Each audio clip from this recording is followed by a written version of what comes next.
Okay, so up next we've got 4,034 take away 2,752. So I've started off by getting my 4,034. 4,034. And as always, we start off with the ones numbers. So it's 4, take away 2, and we can do that straight away. Take away 2 of those. There we are, and that leaves us with 1, 2. So we can just pop that in the answer box. Now, moving on to the tens, we've got 3 tens, take away 5 tens. And there are only 3 tens there. So for now, we can't do that part.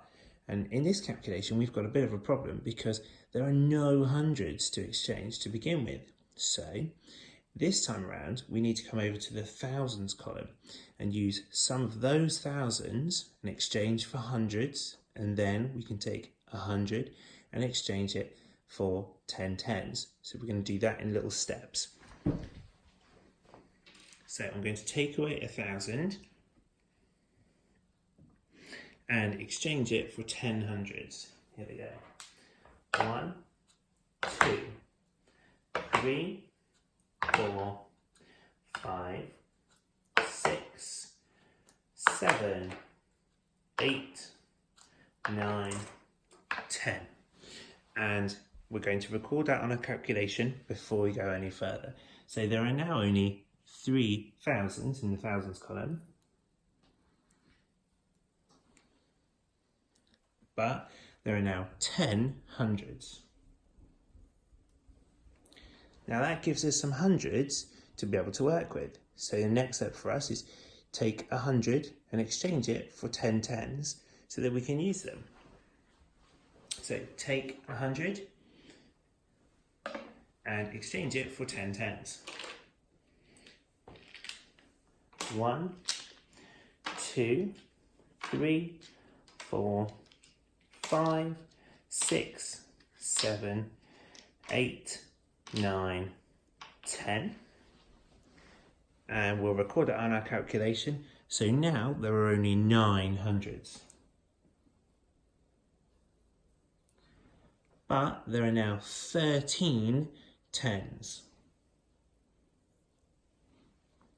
13 tens, take away 5 tens. Yep, we can do that. 1, 2, 3, 4, 5. And we can count up how many are left. 1, 2, 3, 4, 5, 6, 7, 8. And we'll pop that in the answer box. 8 tens. Then moving on to the hundreds, we have 9 hundreds, subtract 7 hundreds, and we can do that straight away.